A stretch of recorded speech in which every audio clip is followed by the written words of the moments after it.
How you can help. Explicit instructions for dismantling the two-party system in 2026.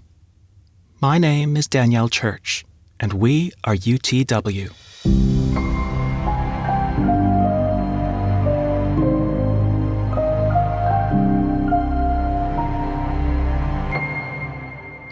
Welcome, my friend.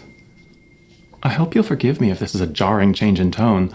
I thought that when I wrote the script of my previous video, it might be my last chance to say anything to you. I had contingency plans for if the response was mediocre. I put a lot of thought into how I could gracefully fade away back into my anonymous corner of the internet if it turned out no one was listening. All I can say is that I am so very sorry I underestimated you. By the time launch week was over, UTW had over 100 subscribers across all the platforms that track that kind of thing. We crossed the 200 mark within days after launch week ending, and the Facebook page is now past 1,000 followers, and it shows no signs of stopping. The entire production team was astonished by the strength of your response. Thank you seems insufficient, but for lack of anything better, thank you. I am also experiencing a very strange kind of time dilation right now. For you, it's been 2 weeks since I posted my previous video, perhaps even less than that since you first watched it. For me, it's been 3 months since I wrote its script, having no clue what the turning of the season would bring. It was very surreal to be editing a document in the very same folder, as though I were the very same Danielle Church who wrote the words, "You are not alone." Now, before I get any further, I'd like to announce a couple logistical changes for Unfucking the World. First, I've shuttered the Discord server, Reddit sub, and Facebook group. I very much appreciate those folks who did poke their heads in, but some very insightful viewers correctly pointed out that it would perhaps be a bad idea to keep a centralized list of people who are actively working on helping with UTW anywhere. From now on, you can follow UTW on Substack, Facebook, or Blue Sky, and you can subscribe to UTW on Substack, YouTube, or a podcast platform, but I'm not going to ask you to join UTW. That doesn't mean you won't be hearing from me, though. Starting now, Unfucking the World will be moving to a weekly schedule, for as long as I can manage it. I'll post one video every Saturday at 12 p.m. Eastern, 9 a.m. Pacific, in all formats in both languages. It's gonna be a bit rocky to start. This video is up a couple days after I'd hoped, but I'll do my best to keep to that cadence from here on. That's enough logistics, though. Last time I asked for questions, and you've certainly had plenty since we launched. By far, the most common is, what can I do? No, actually, specifically, what can I personally do? Coming up very closely behind that, you know this'll never work, right? Those are both important enough to merit a full video each. I'll tackle the first today. That's not all the feedback I've gotten, though, and so I also have a couple clarifications to make. I may be an author, but that doesn't mean I always choose the right words. Sometimes the meaning that comes across isn't the one I'd intended. I consider that a failure on my end. My goal is to spread hope, not fear. If I haven't communicated that properly, it's my fault, not yours. In episode 2, What It Will Take, I introduced the concepts of systems reliability and failure states, using a few examples from across human society, a DMV, a wall clock, and an electric power grid. That made some viewers uncomfortable in this world where our jobs are continually being replaced by machines, and in retrospect, that was entirely predictable.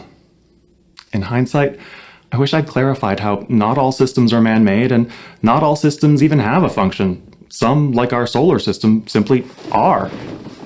It didn't occur to me, though, and so I'll just apologize for the discomfort and work on doing better next time.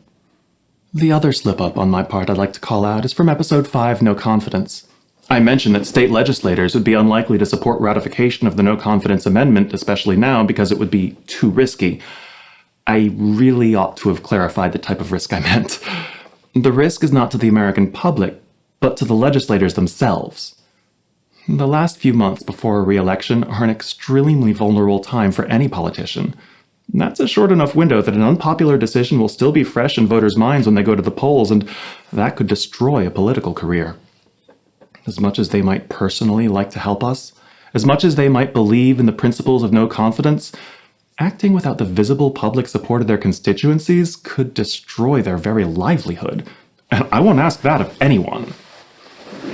This is one of the ways the system discourages our legislators from acting, even when it would be to our best interests. That culture of caution and inaction is not an isolated phenomenon. As historian Elsie Francis writes, "What we are witnessing is a profound structural shift. The House of Representatives, originally tasked with fiercely defending our liberty, now operates with quiet passivity as the executive branch steadily erodes the Constitution's foundation. The data tells a story that is difficult to ignore. In 2023, elected officials enacted fewer than 100 laws, while federal agencies issued more than 3,000 rules. That imbalance strikes at the core of representative government. It replaces lawmaking with administration and shifts authority away from those accountable to the people." when viewed from that perspective, our current stymied Congress is not a failed system. It is the system working according to a new design. Our current political system is set up to elect a Congress that's at loggerheads, and the evidence shows that it has consistently done so. We cannot untie this knot with a system designed to tighten it. We must take hold of it and pick it apart ourselves. That's why our first goal is to build support for no confidence, and based on the response I've seen to UTW so far, it is well within our grasp. I spent the month of June learning what does and doesn't work to bring new people on board.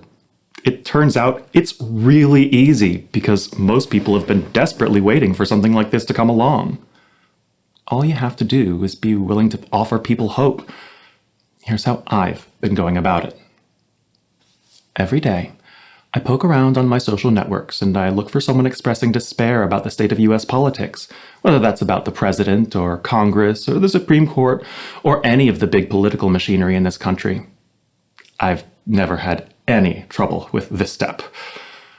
Once I find someone who's despairing of things getting better or frustrated about not being able to do anything, I post a public reply to them, however is appropriate for the platform. In that reply, I do three things. First, I find something to agree with.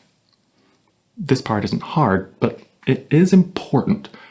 Everyone is feeling the pain of living in and or dealing with this country, but most of us in America were raised into an environment of partisan politics, of thinking of other Americans as our enemies.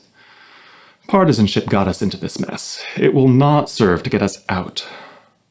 Right now, it doesn't matter whose fault it is that we got here. It matters that things now are worse than they've ever been. So when I agree with them, I say what it is I'm agreeing with, both for their benefit and for anyone else who reads the exchange, and I don't mention any political party or ideology. Someone who's complaining about conservative justices on the Supreme Court is complaining that the court has been politicized in the first place when it was always promised to be politically neutral. Anyone who can't stand how Trump is riding roughshod over our rights, constitutions, and traditions is upset that Congress has utterly failed in its duty to defend the nation and the Constitution from a disloyal president. If nothing else, one thing that everyone agrees on is that the US government should be more accountable to its citizens than just letting us pick the lesser of two evils every couple of years. Second, after agreeing with them that there's a problem, I share what I'm personally doing to address it. I know it's awful how the Supreme Court gets to do whatever they want without anyone keeping them in check. That's why I'm gathering support for an amendment that will let the American people throw them out. You're absolutely right. Our electoral system will never give us a Congress that actually cares about Americans. I'm helping start a movement called Unfucking the World that'll let us finally change it. Yeah, the president can't be allowed to keep doing what he's doing. The no confidence amendment I'm helping with will cut his term short once we can get enough support to ratify it. Or even just... yeah, it's true. Things are really awful right now.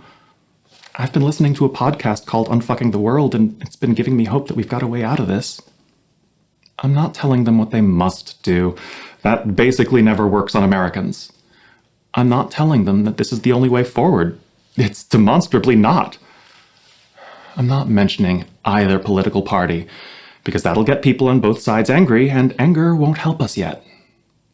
All I'm saying is that I see the same problem they see, and that I'm actively doing something about it, right now.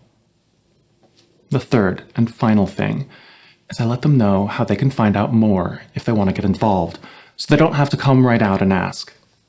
The utw.vote short link is handy for this, as is the utw.vote/explainer link to the no confidence text, but sometimes I'll link directly to one of the UTW articles or videos that explains more about the topic in question.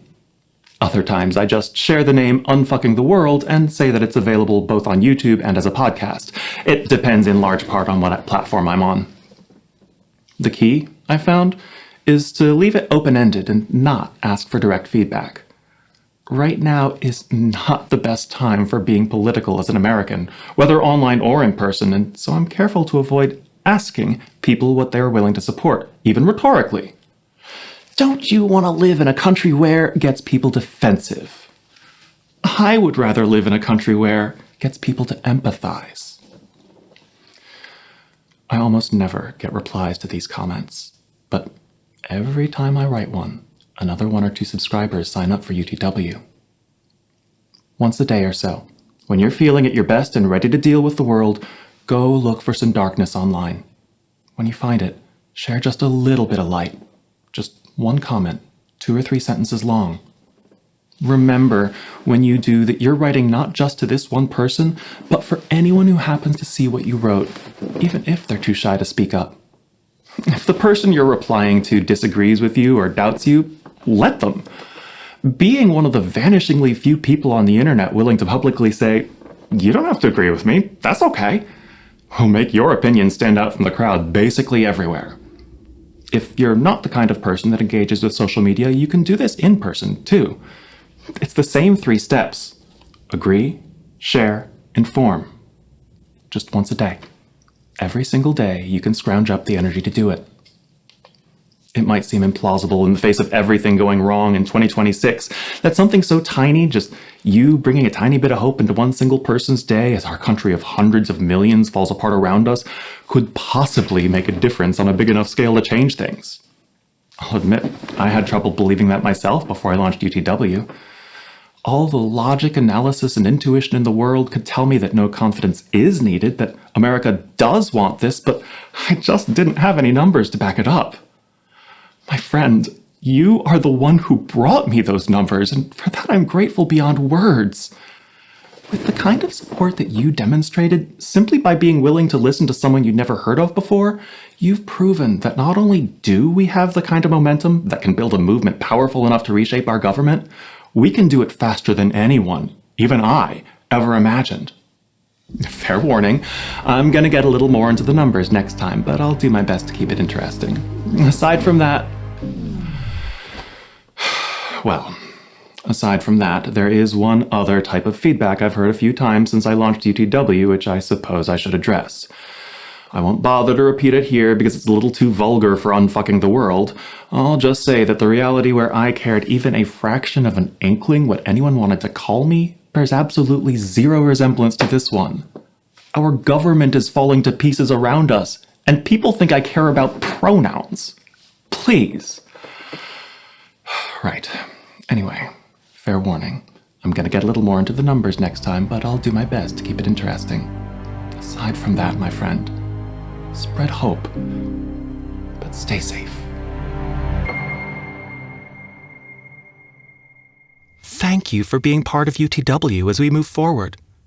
I've personally found that the practice of consciously finding hope I can share with people every single day has paid off in more ways than just subscriber count.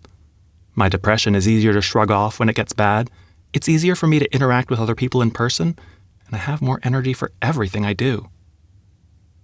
Make sure you're subscribed so you don't miss the next one, and do me a favor and hit that like button if you're so inclined. UTW is and will always be free, but that means I don't have the insight of who's willing to send me money to remind me that what I'm fighting for is worthwhile to more people than just me.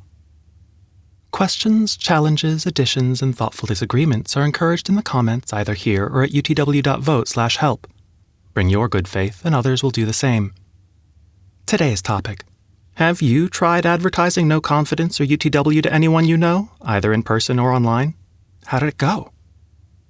Share this with someone you know who brings light into the world, and stay safe.